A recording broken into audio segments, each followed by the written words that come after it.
কলিয়াবৰ বহৰমপুৰৰ পাছত এইবাৰ শিৱসাগৰ খোৱাং কেৱল বিৰোধী মহাজোঁটতে আসনৰ ক্ষেত্ৰত নিমিলা অংক হৈ থকা নাই। নেতাই বচন আওৰালেও অগপ বিজেপিৰ মিত্ৰতাটো গুণে ধৰিবলৈ আৰম্ভ কৰিছে। শিৱসাগৰো অগপক লাগে, খোৱাং সমষ্টিও অগপক লাগে।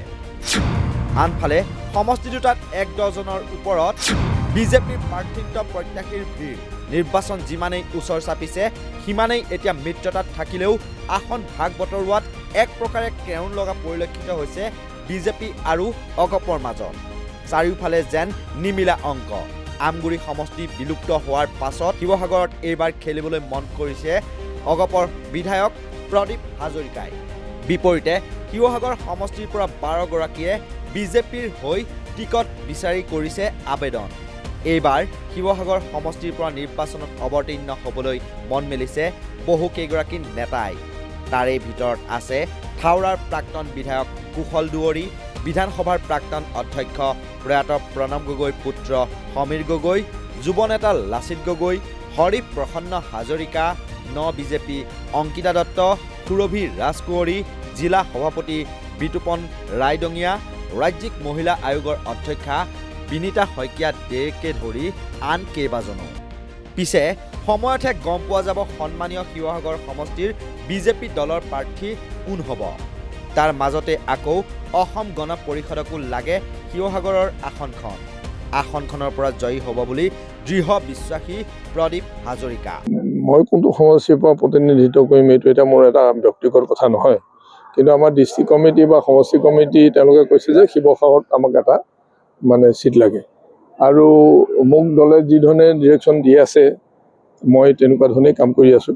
এতিয়াও দলে কাইলৈ মোক যিটো ডিৰেকশ্যন দিব, কাৰণ সীমাবোৰ নতুন হৈ গ'লতো, আৰু সেইকাৰণে দলবিলাকে আলোচনা কৰি তেওঁলোকে জয়যুক্ত হৈ যাবৰ কাৰণে প্ৰাৰ্থিত্ব তেনেকৈ প্ৰক্ষেপ কৰিব আৰু সেই প্ৰাৰ্থীক জিকাই নিয়াৰ কাৰণে মিত্ৰ দলে সম্পূৰ্ণৰূপে একত্ৰিতভাৱে যুঁজ কৰি যাব, যাতে আমি অহা চৰকাৰখন শক্তিশালী বা হেমন্ত বিশ্ব শৰ্মাৰ নেতৃত্বত যাতে গঠন কৰিব। যথেষ্টখিনি আমাৰ সকলো স্তৰৰ কৰ্মীয়ে অতি উৎসাহে কৰ্মত আগবাঢ়িছে আৰু আজিৰ এই সংকল্প সমাৰোহত আমাৰ এটা নতুন শক্তি আমি পাম। দলৰ সভাপতি আৰু কাৰ্যকৰী সভাপতিকে নেতৃত্ব আহিব, সেইসকলেও এই কথাখিনি নিশ্চয় বিবেচনা কৰিব বুলি আশা কৰিছোঁ। আমাৰ প্ৰাৰ্থীত প্ৰথম কথা হ'ল যে আমাক এই চিটটো দিব লাগে। ইয়াৰ পিছতহে আমি প্ৰাৰ্থীটো আমাৰ দলৰ নেতৃত্বই থিৰাং কৰিব আৰু আমাৰ শক্তিশালী মানুহ আছে, ইয়াত নেতৃত্ব লৈ আছে, দলৰ কাম কৰি আছে। আমি ভাবিছোঁ যে আমাক শিৱসাগৰ সমষ্টিটোত এইবাৰ আমাক সুযোগ দিব, সেইটো আমি আশা কৰিছোঁ। এটা কথা, কিছুদিন আগতে আপোনালোকে এটা মিত্ৰতাৰ কথাটো ইতিমধ্যে আলোচনা হৈ আছে, একো চূড়ান্ত হোৱা নাই।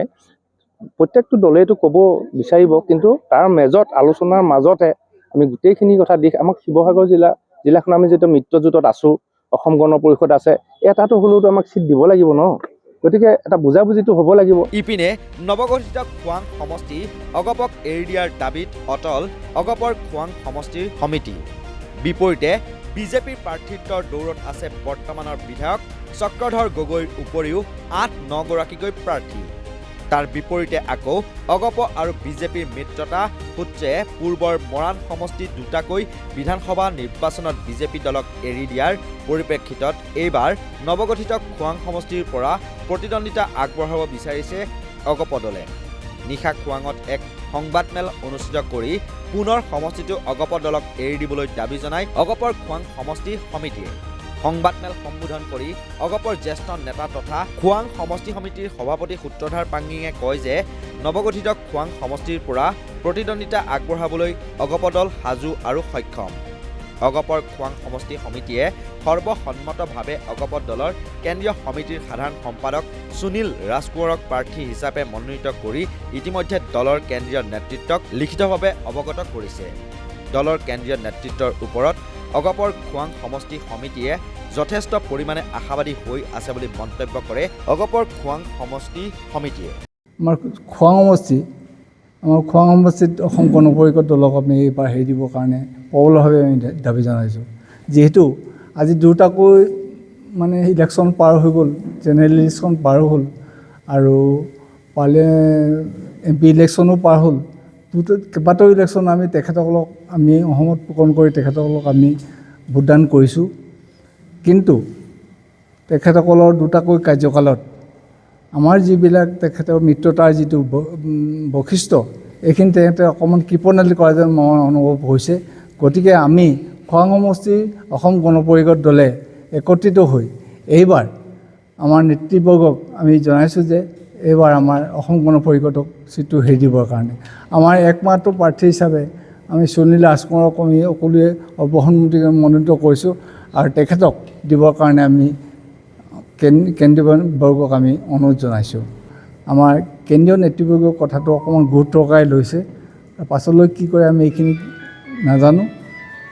কৰে যে আজি যিটো তেখেতৰ যিটো ভাৱমূৰ্তি এইটোৱে যেন অকণমান এটা ধনাত্মক এটা চিন্তাধাৰা কৰিব বুলি আমাৰ বিশ্বাস হৈছে।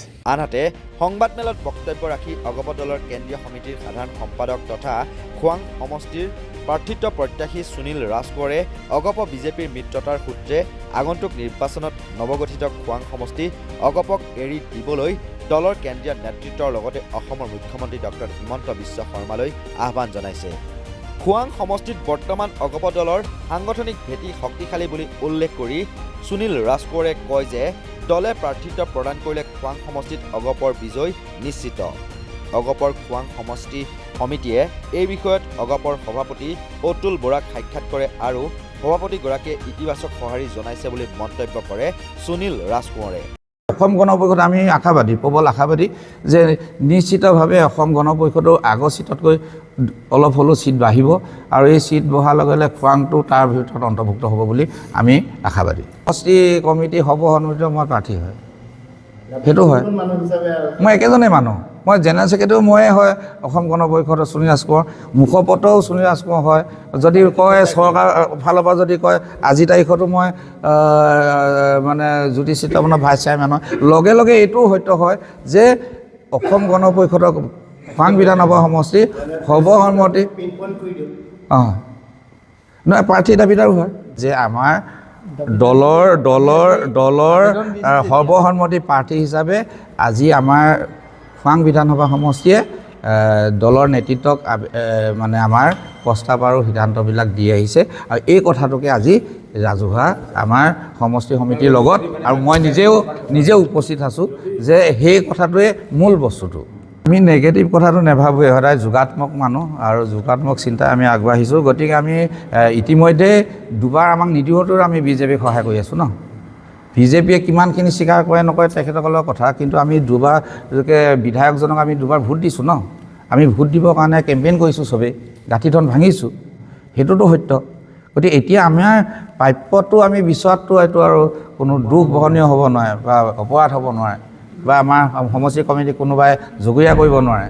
কেলৈ সেইটো জগৰীয়া কৰিবলৈ বিজেপি থলেই নাই। কেলৈ তেওঁলোকে যদি সেইটো থল থাকিলে তেওঁলোকে 15 পৰা 19জন কেণ্ডিডেট নিবিচাৰিলেহেঁতেন। আমাৰতো এজনহে বিচাৰিছোঁ।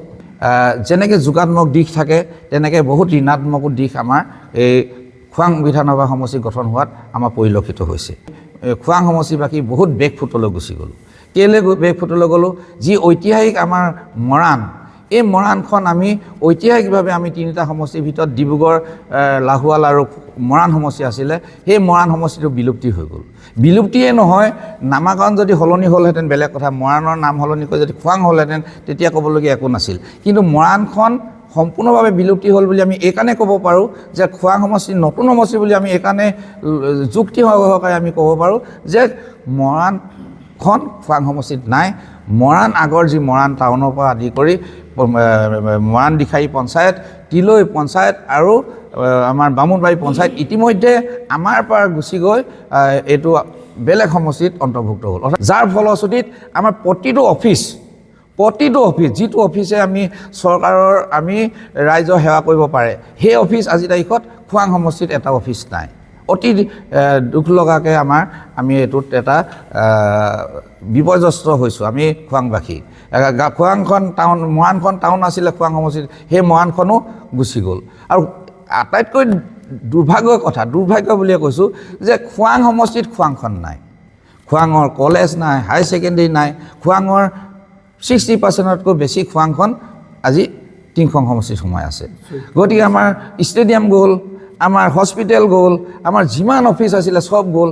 আৰু অতিকৈ দুৰ্ভাগ্য বিষয় যে আজি খোৱাং সমষ্টিত 18টা পঞ্চায়ত হ'ব লাগিছিল 18টা পঞ্চায়তৰ ঠাইত আমি 17টা হ'ল আৰু 17টা পঞ্চায়তে যি MLA হ'ল মই যদি কাইলৈ MLA হওঁ 18টা পঞ্চায়তৰ কাম কৰিব লাগিব বন্ধু প্ৰতিদ্বন্দ্বিতা আপুনি বন্ধুত্ব হওক কিবা হওক আপুনি ইলেকশ্যনত যদি দুটা হ'লে নামটোহে বন্ধুত্ব প্ৰতিদ্বন্দ্বী আৰু প্ৰতিযোগিতাই হ'ব ইলেকশ্যন গতিকে মিত্ৰতাটো আমি আছোঁৱেই সেইটো যদি কিন্তু কথাটো নাহে তাৰমানে আমি মিত্ৰ হিচাপে ভোট দিলোঁ নহয় দুবাৰ আমি বিজেপিক ধৰি ল'লোঁ আমি 10%ৰ 50-50 আমি দিয়া নাই 40%ও দিয়া নাই AGPটো 30%টো আমি ভোট দিছোঁ ন বিজেপিক আমাৰ 30% পায়েতো জিকিছে অকল বিজেপি MLA নহয় এতিয়া বিগত যিজন আমাৰ MLA জিকি গ'ল মৰাণ সমষ্টি তেখেতসকলে যদি ভাবে অকল আমি বিজেপি MLA নহয় এইটো মস্ত ভুল কথা আৰু আমিও যদি কাইলৈ সমৰ্থিত প্ৰাৰ্থী হৈ জিকি যাম AGP MLA নহ'ব নহয় আমাৰ NDA MLA হ'ব NDA MLA হ'বলৈ হ'লে সেই বস্তু দৃষ্টিকোণ হ'লে যদি আমি AGP MLA বুলি ভাবি লওঁ তেতিয়া একেই অভিযোগ আমাৰ পাছলৈ আহিব গতিকে এতিয়া যিটো আগন্তুক ইলেকশ্যন হ'ব নিৰ্বাচন হ'ব এই নিৰ্বাচনত নিশ্চিতভাৱে বিজেপি আৰু AGP মিত্ৰ দল হৈ ইলেকশ্যন হ'ব আৰু এই ইলেকশ্যনত কোনটো সমষ্টি কোনে পাব আমাৰ হাইকমাণ্ডে ঠিক কৰিব সেইটো হাইকমাণ্ড মানে আমাৰ সভাপতি সম্পাদকে আদি কৰি কাৰ্যকৰী সভাপতি আৰু দিল্লীত হ'ব এইটো কেৱল আমি যেনেকৈ অসম গণ পৰিষদৰ ৰাজ্যিক কমিটিকে আমি চেণ্ট্ৰেল কমিটি বুলি কওঁ বিজেপিও তেনেকৈ চেণ্ট্ৰেল কমিটি দিল্লীত আছে গতিকে ষ্টেট কমিটিৰ লগত কথা বতৰা পতাৰ লগত ফাইনেল কথাটো চেণ্ট্ৰেল কমিটি হ'ব দিল্লী মানে কেন্দ্ৰীয় তেওঁলোকৰ যিখন মানে সমিতি আমাৰ ষ্টেট সমিতিৰ লগত কথা বতৰা তেখেতসকলে পাতি আৰু আমাৰ পাতি পিনে লাষ্টত ডিচিশ্যন হ'ব ইপিনে অসম গণ পৰিষদে নৱগঠিত খোৱাং সমষ্টি বিচৰাৰ সমান্তৰালকৈ বিজেপিৰ টিকট লাভৰ দৌৰত আছে প্ৰাৰ্থিত্বৰ দাবীদাৰ বিজেপিৰ ৰাজ্যিক কাৰ্যনিৰ্বাহক সদস্য ডিব্ৰুগড় জিলা